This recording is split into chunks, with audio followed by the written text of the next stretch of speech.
Howdy folks, it is Diecast Buffet here again, oh boy, for another NASCAR 06 episode. So, we're already qualified for the Milwaukee 250, and well, let's go ahead and head out to the track, why not?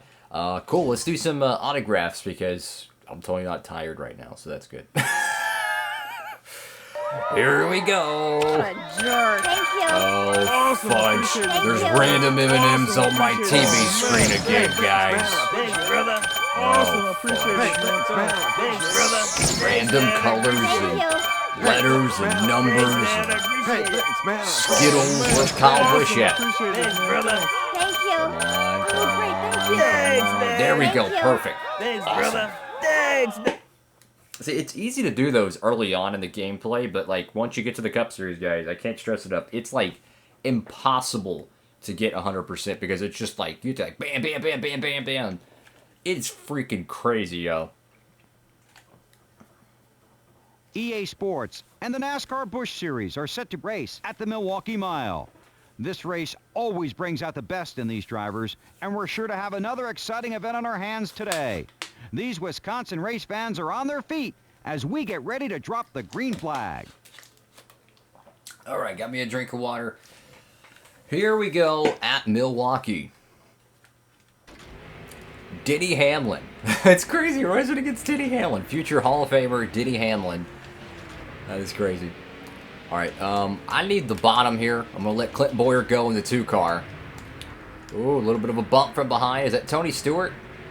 An Old Spice car? Or is that someone else? I can't tell. But anyways, 20 lappers here at Milwaukee. Take care of the car. Be patient. Don't let this guy dive bomb you. There we go. Just be patient. Be patient. This is a very fun track, especially in these Busch cars, all this horsepower and trying to navigate this little flat homestead looking track. It's pretty cool. There we go. Just nip and tuck. Just one little inch each corner. That's what you got to keep digging for. I love this track. It really reminds me of kind of like the fairgrounds style to it. It just, I don't know, it just has a certain aura to it around it. Really, really cool stuff. Running 6th year. Still looking for our first top 10, I think, in the Busch Series. So, getting it here would be really, really good. Lap 3 out of 20. Denny Hamlin still out front. Got his second career win. Last Busch race we ran. We missed the last race because we weren't, scheduled to run it. I think we have like 6 more races this year in the Busch Series, so that'd be fun. Ooh, car got really tight in turns 3 and 4. Like, our car's a definite top 10 car, but it's not quite a dominating car. Like, I can't just go up there and just drive through the field. Like, our truck is a dominating type of vehicle, but it's a very good Busch car. Now, our teammate, he's running mid-pack Jack right now, unfortunately. Nearly won at the Dodge Raceway Stadium. I mean, we were literally 1-2. I kid you not, 1-2, a bad caution comes out, screws us over, and we finish, like, dead last. At least I did. I ran out of gas, put it that way. He didn't run out of gas, so he must have had the smoky unit gas tank installed, but 5 out of 20 here. I mean, everyone's just nose to tail here. I mean, they're racing hard, and actually, I think we have a lead change. Yeah, it's Shane Hamill. He's out front. He's actually really good in the points this year. I think he's 2nd or 3rd with a realistic shot at the Busch Championship. And Bobby Labonte, who's won the last 2 championships, well, guess what? He's not exactly dominating anymore. So perhaps one of these up-and-coming drivers could find a way to make some hay. You do have Jeremy Mayfield in that 79 Dodge. You have Brandon Miller in that 21. And Clint Boyer in it too. So a whole bunch of young guns trying to make that way to the front. And then you have Jeremy Mayfield, the crafty veteran. He's trying to make a name for himself. Keep it going. Lap 7 out of 20 here. 32 cars still out front. Boyer's closing in. I mean, we're like right there too. We're starting to really catch him on the old tires, right? And it's really starting to work for us. We got to be careful. We don't want to make anybody mad. We want to just keep it on here. Oh, Mayfield, what are you doing? For a second, I thought he was going to pit. And let me tell you, Milwaukee's pit road, it is like one of the most, like, asinine pit roads in all of motorsports. Like, I don't even know how they see how it's normal. You literally stop on the straightaway and hook left. I mean, it's impossible to consider that as an easy pit road. I mean, look at, if they pit here, I mean, look at that on the left side. I mean, it's like, if you're racing hard with a pack of cars here, whoo, you better hope they got their eyeballs checked, because they can easily run over the back end of a car. So right now we're definitely a top 10 car, not quite a top 5 car just yet. I'm thinking of making an adjustment. Thinking of maybe loosening the car up just a little bit, and that would definitely give us a better launch off the corner. Is Boyer going for the lead here? Let's see. He's trying. Nope. Couldn't get underneath him just quite. Yeah, a wedge adjustment here would be really good, because our car is just super tight. Lap 10 out of 20 here. Do you dare pit? I think someone's going to pit here, but I'm going to wait till they do. Look, the last thing I want to do is something stupid happen. I don't want to be the only car on pit road right now. But then again, if we pit early, we can make it up. I say let's do it. Let's pit. Because there's no one on pit road. We don't have to worry about Bilbo Baggins in front of us. These guys are pitting. I think Mayfield and Denny Hamlin's going to pit here. Let's see. They're going to have to slow up big time. Yep. 70 is the pit road limit. Alright, do that. We're going to loosen up just a smidge. A little bit lower air pressure. No damage repair for our tires. Here we go. How y'all doing out there, guys? Hopefully we don't crash out, knock on wood. Feel free to comment down below, whatever's on your mind. And we're right next to Denny Hamlin. That's pretty cool. Come on, come on, come on, come on, come on. We just need a good, clean pit stop here, guys. No mistakes, please. No mistakes. Our truck team keeps letting me down on pit road. Come on, come on, come on. Fudge. 17.7. How in the world can we compete with a 17.7 second pit stop? There's absolutely no way you can compete with any team with a 17.7 second pit stop when these cats are probably turning 16.8. Crazy stuff. So we're going to get bamboozled on pit road again. I don't know if this guy's pitting or not. Nope. Okay, cool. The good news is we loosened the car up, so we're going to try to push this thing even more. Clinton Boyer stayed out an extra lap, so... And no, that's not Shane Hamill. I don't know where the 32 car is, but maybe he pitted with us. But my theory is that we gained a lap on them because they pitted late, so that means we can kind of push the car a little bit harder and gain a little bit more because, well, they were on old tires. Move out of my way, please. Thank you. Brendan Miller's going to have the lead coming off the pit strip, and now Hamlin is going to pick up the baton. So we're back into the top 10. Car definitely feels a lot better with that wedge adjustment. Now we're able to turn just a little bit sharper. We're 7th place, so in reality, we didn't lose that much time. I feel like we gained a little bit of time by pitting early compared to some of the other guys. They lost, you know, that time on the track with old tires. So I feel like we made the right call, fortunately. For once, I feel like we made the right call, which, thank you, Lord, for not letting a caution come out early and really put us in a box. But you got to get there. You know, you got to get there to the end. I would love a yellow to happen right now because then we could just get everyone bunched up and then have a free-for-all restart. And, you know, anything goes on them restarts, guys. Anything goes. And that's what I'm looking for. We're 2 spots away from a top 5, but hey, if we could just bring it on home here, that would be a great top 10 run. That would get us the level 3 prestige points.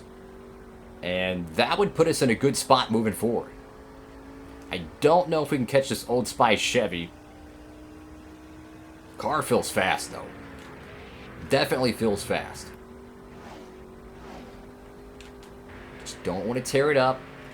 A little bit tight off the corner. Car feels good, though. Denny Hamlin, though, is really starting to heat up here in the Busch Series. And little bit of a Larry McNugget on Denny Hamlin. A lot of people don't know this, but Hamlin was actually considered to be the replacement driver for Dale Jarrett. He was considered to be the replacement driver for Dale Jarrett, or, get this, Michael Waltrip. DI wanted to hire Denny Hamlin. I believe Hamlin chose not to go to DEI or whatever.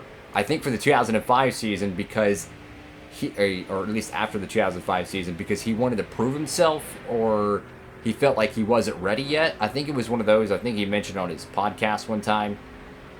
But my point is that it's interesting how he was tapped to potentially replace Dale Jarrett, right? Which inevitably happened to be, what's his face? Ricky Rudd, I believe. And then you have, what's his face?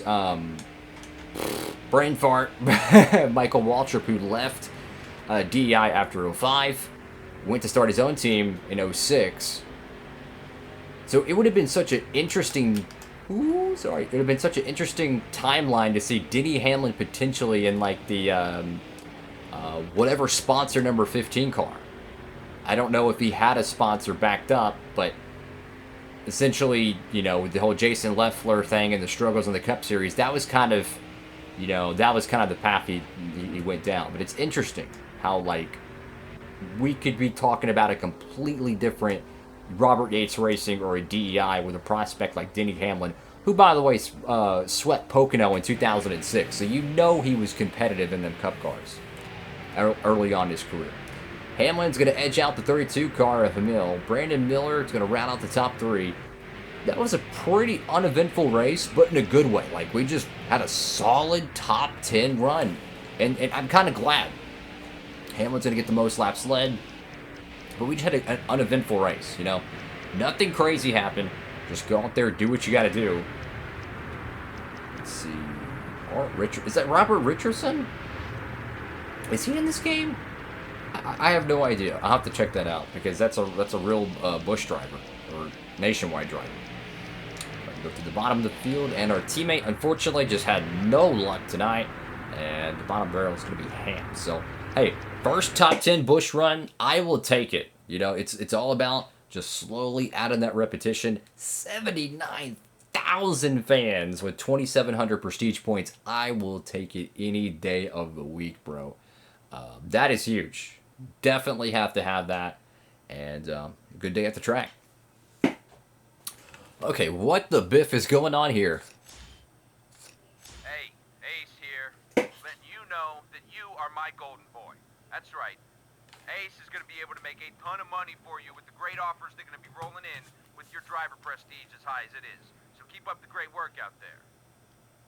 Heck yeah, we'll take it. So prestige is up. Hey man, what is going on out there? You are not driving up to your potential.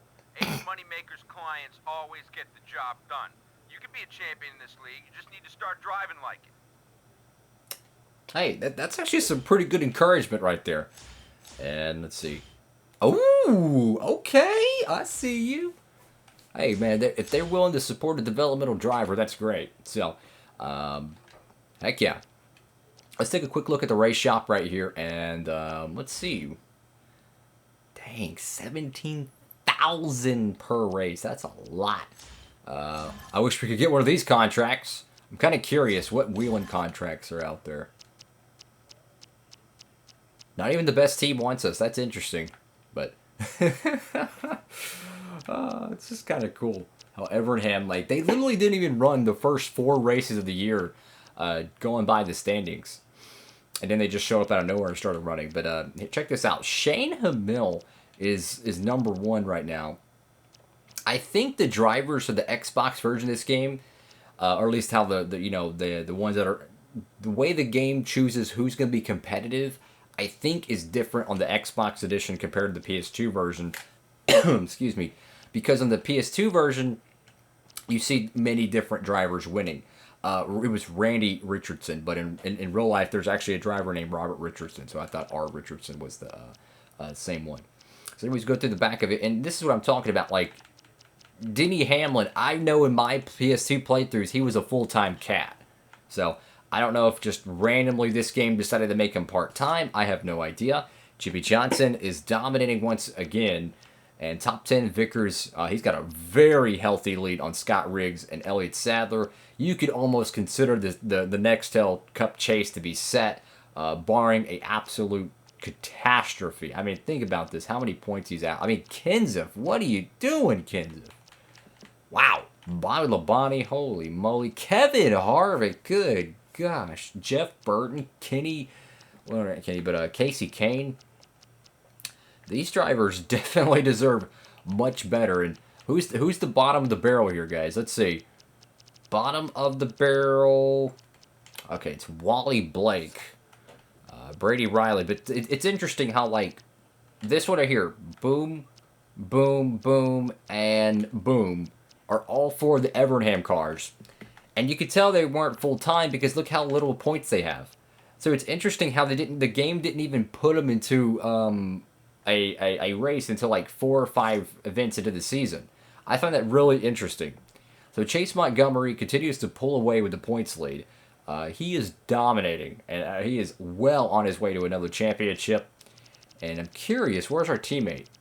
I have no idea. Oh boy, so that's all for now, guys. Make sure to like, comment, and subscribe. Hope you're having a great one out there, fellas. Of course, for all your diecast shopping needs, feel free to check out that promo code down below. Use code DIECASTBuffet, and you can save on shipping. So that's all for now. Like, comment, and subscribe. Diecast Buffet. Signing off.